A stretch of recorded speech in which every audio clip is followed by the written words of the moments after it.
We have a special guest that's going to join us for a segment. Let's bring her up if we can. Oh, wow. What's the deal?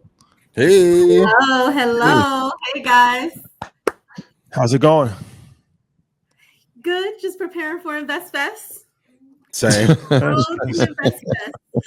The road. InvestFest around the corner.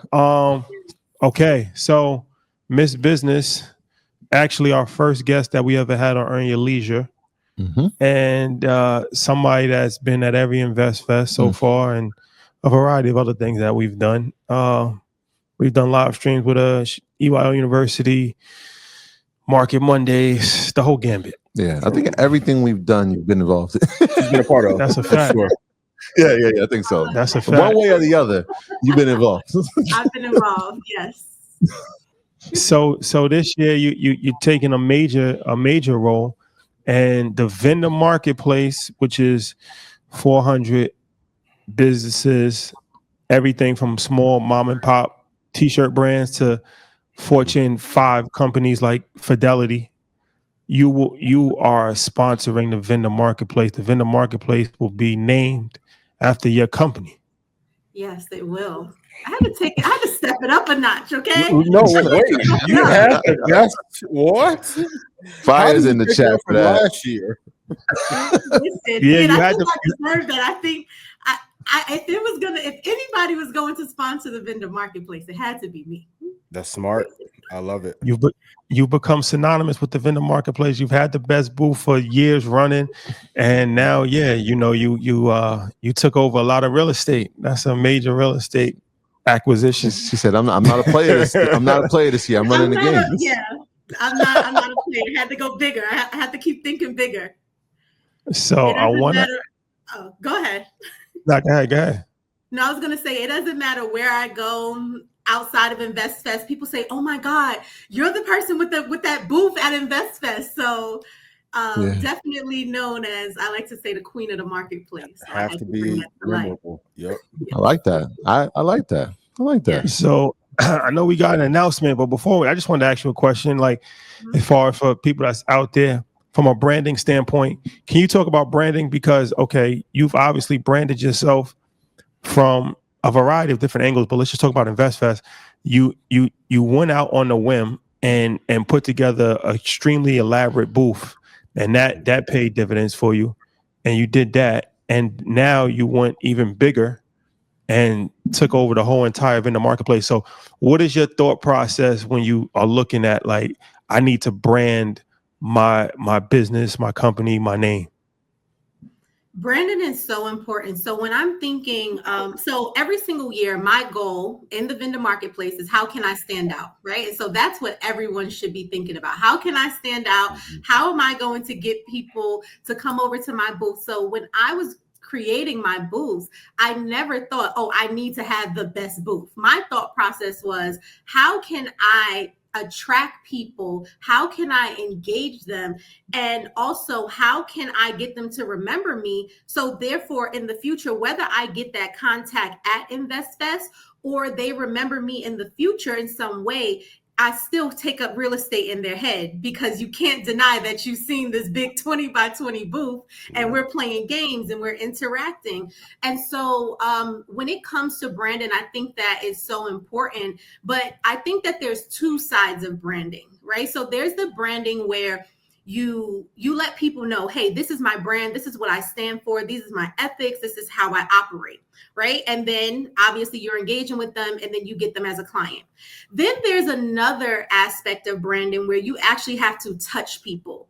And so for me, this year, the reason why I decided not to do a booth, because I do feel like I'm the queen of the marketplace, and every single year I have the best booth. And so I said, you know what? How about I take a step back and not be competition, but be help?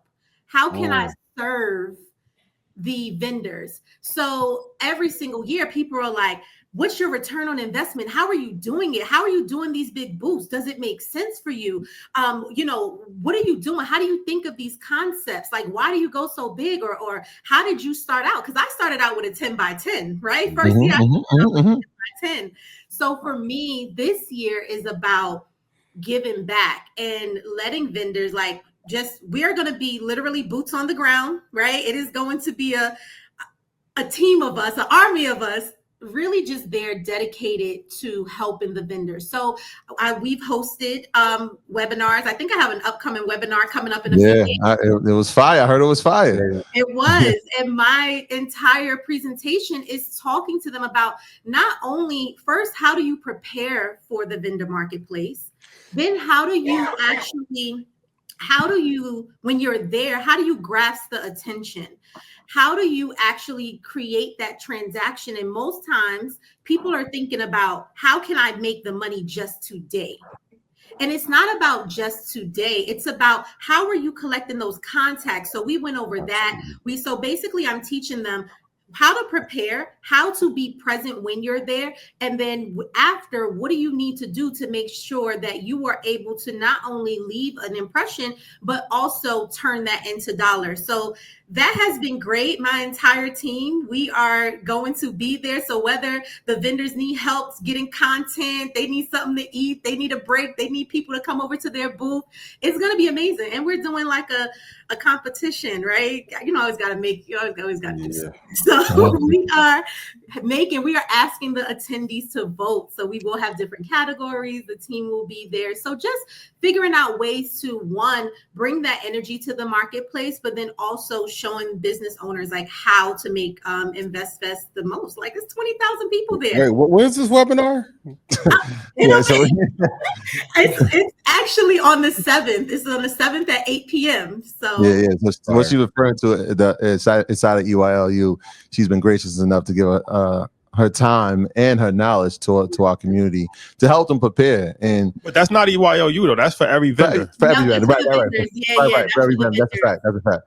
I want to start with, I'm proud of you. Let's just start there. Like, I'm proud of you. Like, we talk all the time, but I want to tell everybody, let everybody know that we're proud of you. I'm proud of you.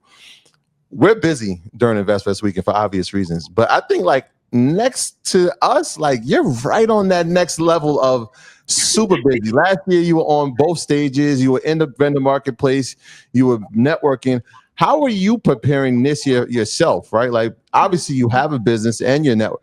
How are you preparing? What guidance, what tutelage would you give to people who are going there for the first time, who are like, wait, I'm doing all these things. How do you manage it? What's the management plan for that? Listen, it's a lot. It is a lot. Yes, maybe after you guys, I may be the next busiest person after you all. So this year I'm giving back to the attendees, right? I'm doing the Entrepreneurs Boardroom. I have a 2-hour seminar on Friday teaching business owners how to generate profits in their business, how to save on taxes, how to actually use their business to retire rich and build wealth, because most of us, we're not really thinking about we're thinking about, I need this business to help me make money, but not really thinking about how to use it for retirement and to build wealth. The same thing that, wealthy people do when they start businesses. So I do have that workshop on on Friday at 1:35, I believe. But for me, when I'm thinking about InvestFest, I look at, you have an opportunity to touch 20,000 people. Sleep on Monday, right? You sleep on Monday. It just is what it is. It is what it is. So for me, I'm consistently, and for those of you who have booths, my thing always, and I tell everybody, people will forget what you said to them. They will never forget how you made them feel. Absolutely. They will never forget how you made them feel. So for me, whether somebody want to take a photo with me, they need to ask me a question, I will literally stop anything that I'm doing to make sure that I'm touching the people, because seeing someone on Instagram or YouTube, it's very different, right? When you actually get to see someone may have wanted to ask you a question or wanted to speak with you. So I do take the time to just touch them. I take time to spend at my booth. I may not be there the entire time, right? My team may be there, but I do take time to spend at my booth. This year I'll be all around the marketplace, but I still do designate that time when I'm not on the stage to walk around and speak to people. And sometimes people won't speak to you. Sometimes people are staring at you and I'll just be like, hi, right? Because people are like, staring. And so I just make it my business throughout InvestFest to touch as many people. And so to any vendor or any attendee or any person, like, you have an opportunity and you're in a space with amazing people that have decided to invest in themselves as well. Everybody there is a winner.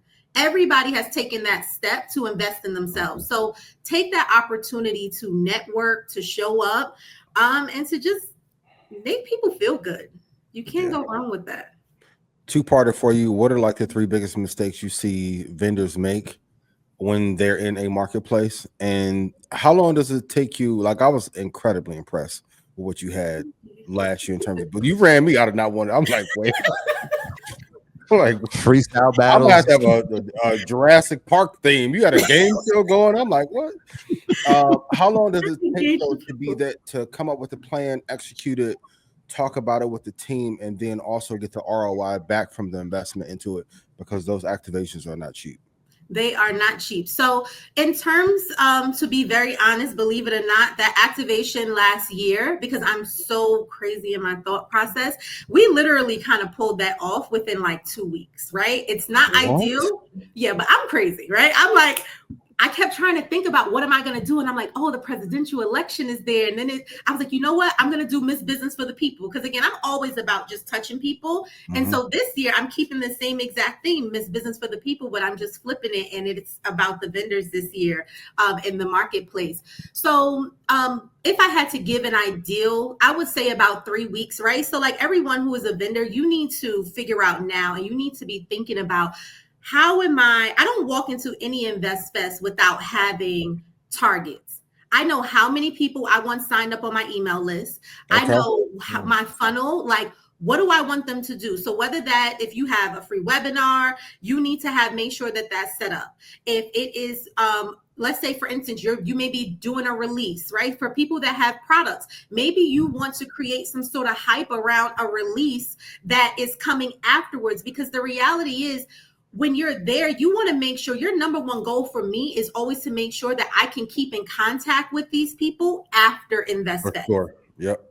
And I think that a lot of people, to the mistake question that you asked, I think a lot of people are more so concerned about how much t-shirts did I sell in this moment? How much product did I sell in this moment? Versus how can I really capitalize and get their contact and really add value? So when I walk into InvestFest, I know how many signups I need. I know how many people I want to engage with. And with that being said, I also think about, okay, what does that mean from an online and offline perspective? Because not everybody, one, is going to see your booth, but they may see you online.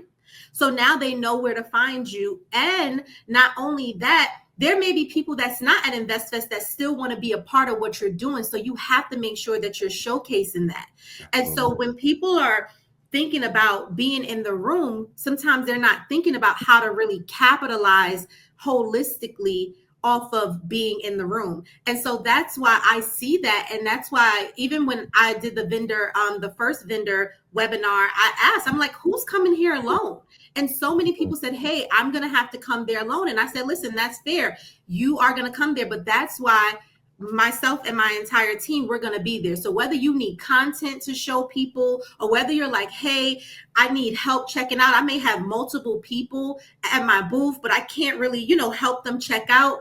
Everyone can't afford to have a bunch of team people. Have a bunch of people on their team there. Staff, but that's why we are going to be there, boots on the ground, helping you guys just make sure you connect the dots.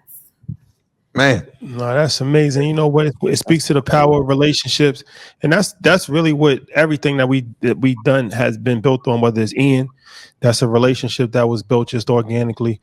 Yourself, that's a relationship that was just built organically. As far as coming and being the first guest on the show, and then a variety of other things, and then watching your business grow, you watching our business grow, and then you pouring into us pouring into you, and I think that it speaks a lot about your character. That. Okay, it's one thing to sponsor something, but you're actually, like you said, you're doing webinars to educate people. You got boots on the ground to help vendors. You're teaching a class on Friday. You'll be speaking on Saturday, but you're teaching a class on Friday. That's why I say Friday, man. It is. It is a lot of work.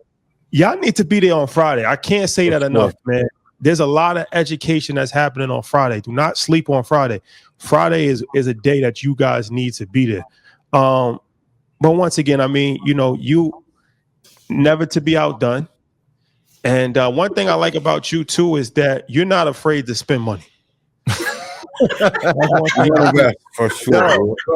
That's a fact. That's one thing I appreciate. That's one thing I appreciate because you need to sometimes. You have to spend money. You have to spend money to make money. But more importantly, you have to have that strategy to understand how you're going to make money, right? And so from that, you know, whatever you're investing in. So yeah, I'm gonna spend some money.